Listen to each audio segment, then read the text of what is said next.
Kejadian pasal 16. Hagar dan Ismail. Adapun Sarai, istri Abram itu, tidak beranak.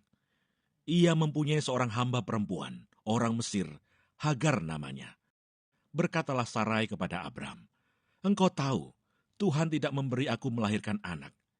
Karena itu baiklah hampiri hambaku itu.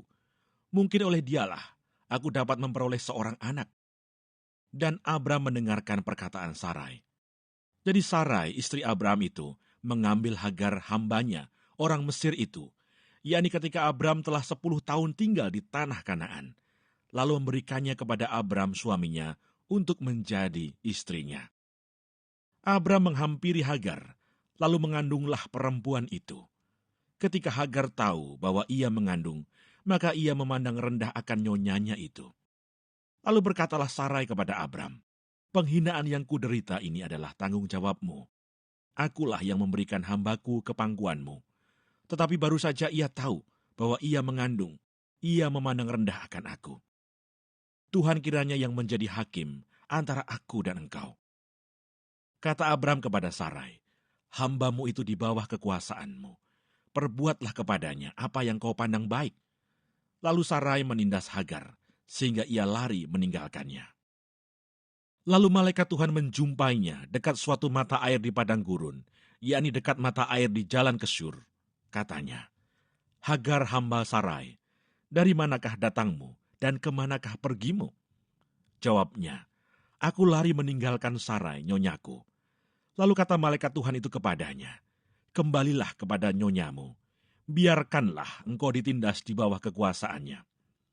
Lagi kata malaikat Tuhan itu kepadanya, "Aku akan membuat sangat banyak keturunanmu, sehingga tidak dapat dihitung karena banyaknya." Selanjutnya kata malaikat Tuhan itu kepadanya, "Engkau mengandung dan akan melahirkan seorang anak laki-laki, dan akan menamainya Ismail, sebab Tuhan telah mendengar tentang penindasan atasmu itu. Seorang laki-laki yang lakunya seperti keledai liar, demikianlah nanti anak itu. Tangannya akan melawan tiap-tiap orang, dan tangan tiap-tiap orang akan melawan dia. Dan di tempat kediamannya, ia akan menentang semua saudaranya." Kemudian Hagar menamakan Tuhan yang telah berfirman kepadanya itu dengan sebutan, "Engkaulah El-Roy." Sebab katanya, "Bukankah di sini kulihat dia yang telah melihat aku?" Sebab itu sumur tadi disebutkan orang sumur Lahai Roy, letaknya antara Kades dan Beret. Lalu Hagar melahirkan seorang anak laki-laki bagi Abram, dan Abram menamai anak yang dilahirkan Hagar itu Ismail. Abram berumur 86 tahun ketika Hagar melahirkan Ismail baginya. Kejadian pasal 17. Sunat sebagai tanda perjanjian Allah dengan Abraham. Ketika Abram berumur 99 tahun, maka Tuhan menampakkan diri kepada Abram dan berfirman kepadanya, "Akulah Allah yang Maha Kuasa. Hiduplah di hadapanku dengan tidak bercela. Aku akan mengadakan perjanjian antara aku dan engkau, dan aku akan membuat engkau sangat banyak."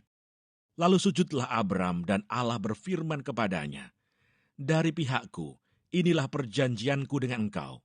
Engkau akan menjadi bapa sejumlah besar bangsa. Karena itu namamu bukan lagi Abram, melainkan Abraham. Karena engkau telah kutetapkan menjadi bapa sejumlah besar bangsa. Aku akan membuat engkau beranak cucu sangat banyak. Engkau akan kubuat menjadi bangsa-bangsa, dan daripadamu akan berasal raja-raja. Aku akan mengadakan perjanjian antara aku dan engkau, serta keturunanmu turun-temurun menjadi perjanjian yang kekal, supaya aku menjadi Allahmu dan Allah keturunanmu. Kepadamu dan kepada keturunanmu akan kuberikan negeri ini, yang kau diami sebagai orang asing, yakni seluruh tanah Kanaan akan kuberikan menjadi milikmu untuk selama-lamanya, dan aku akan menjadi Allah mereka." Lagi firman Allah kepada Abraham, "Dari pihakmu, engkau harus memegang perjanjianku, engkau dan keturunanmu turun-temurun. Inilah perjanjianku yang harus kamu pegang, perjanjian antara aku dan kamu, serta keturunanmu, yaitu setiap laki-laki di antara kamu harus disunat.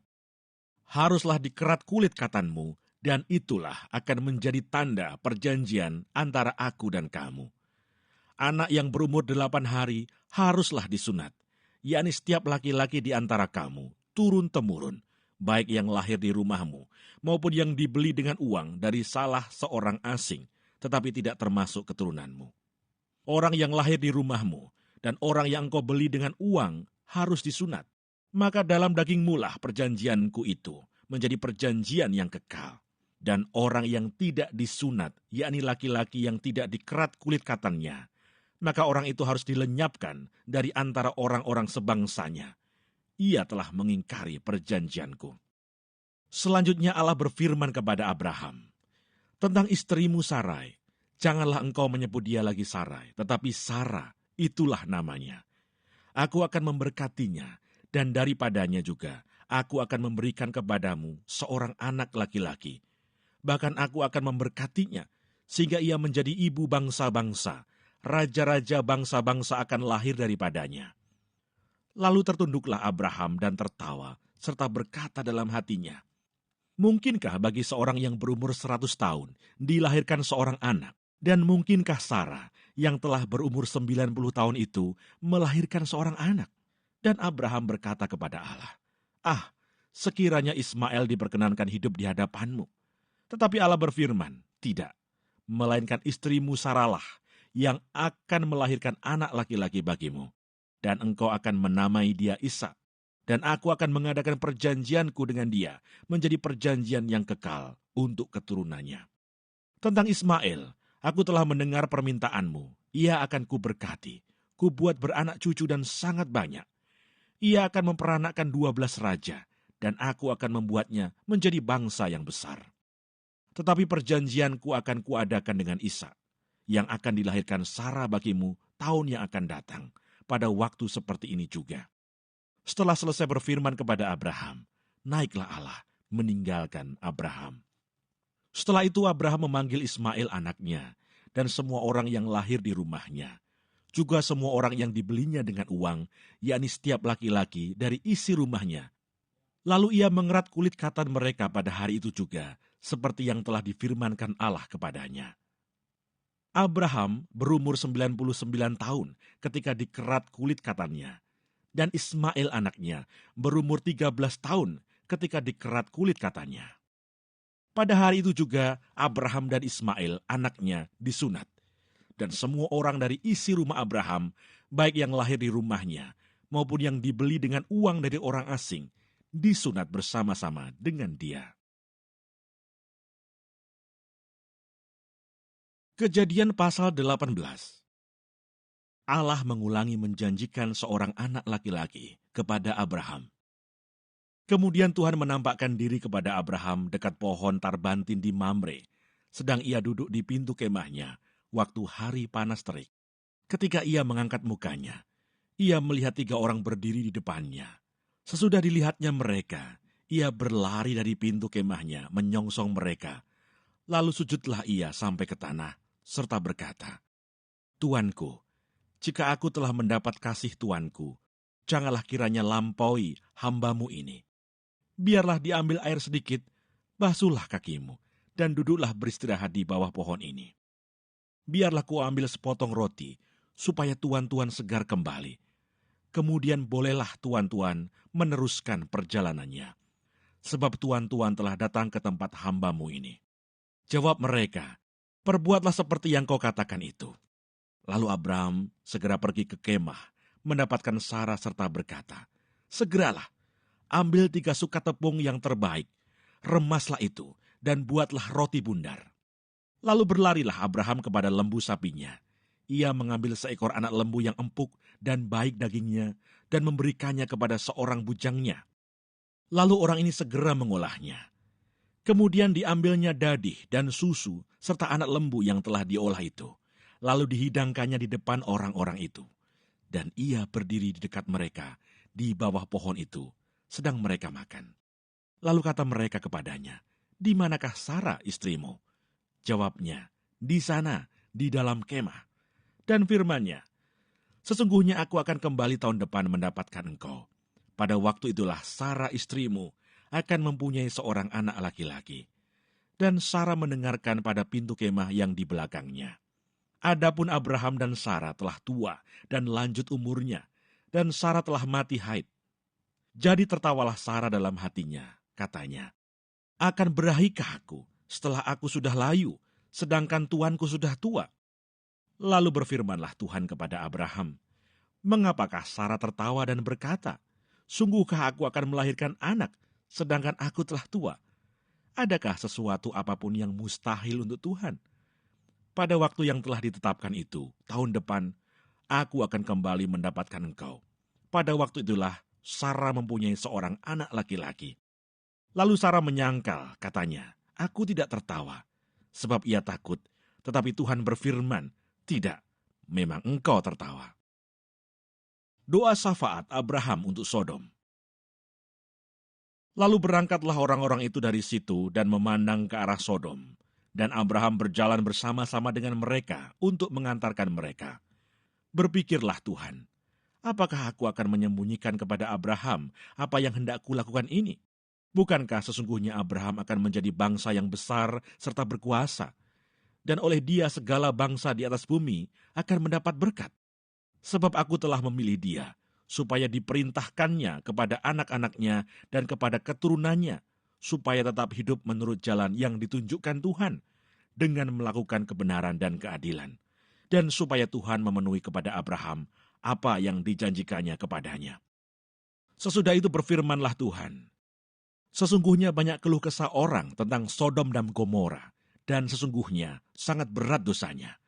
Baiklah aku turun untuk melihat, apakah benar-benar mereka telah berkelakuan seperti keluh kesah orang yang telah sampai kepadaku, atau tidak? Aku hendak mengetahuinya." Lalu berpalinglah orang-orang itu dari situ dan berjalan ke Sodom. Tetapi Abraham masih tetap berdiri di hadapan Tuhan. Abraham datang mendekat dan berkata, "Apakah engkau akan melenyapkan orang benar bersama-sama dengan orang fasik? Bagaimana sekiranya ada 50 orang benar dalam kota itu? Apakah engkau akan melenyapkan tempat itu dan tidakkah engkau mengampuninya karena ke-50 orang benar yang ada di dalamnya itu? Jauhlah kiranya daripadamu untuk berbuat demikian, membunuh orang-orang benar bersama-sama dengan orang fasik, sehingga orang benar itu seolah-olah sama dengan orang fasik. Jauhlah kiranya yang demikian daripadamu. Masakan hakim segenap bumi tidak menghukum dengan adil?" Tuhan berfirman, "Jika aku dapati 50 orang benar dalam kota Sodom, aku akan mengampuni seluruh tempat itu karena mereka." Abraham menyaut, "Sesungguhnya aku telah memberanikan diri berkata kepada Tuhan, walaupun aku debu dan abu. Sekiranya kurang 5 orang dari ke-50 orang benar itu, apakah engkau akan memusnahkan seluruh kota itu karena yang 5 itu?"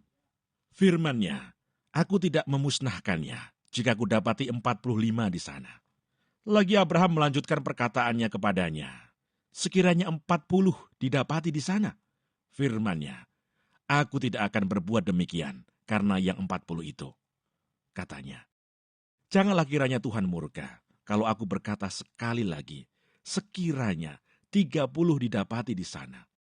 Firman-Nya, "Aku tidak akan berbuat demikian jika aku dapati 30 di sana." Katanya, "Sesungguhnya aku telah memberanikan diri berkata kepada Tuhan, sekiranya 20 didapati di sana." Firman-Nya, "Aku tidak akan memusnahkannya karena yang 20 itu."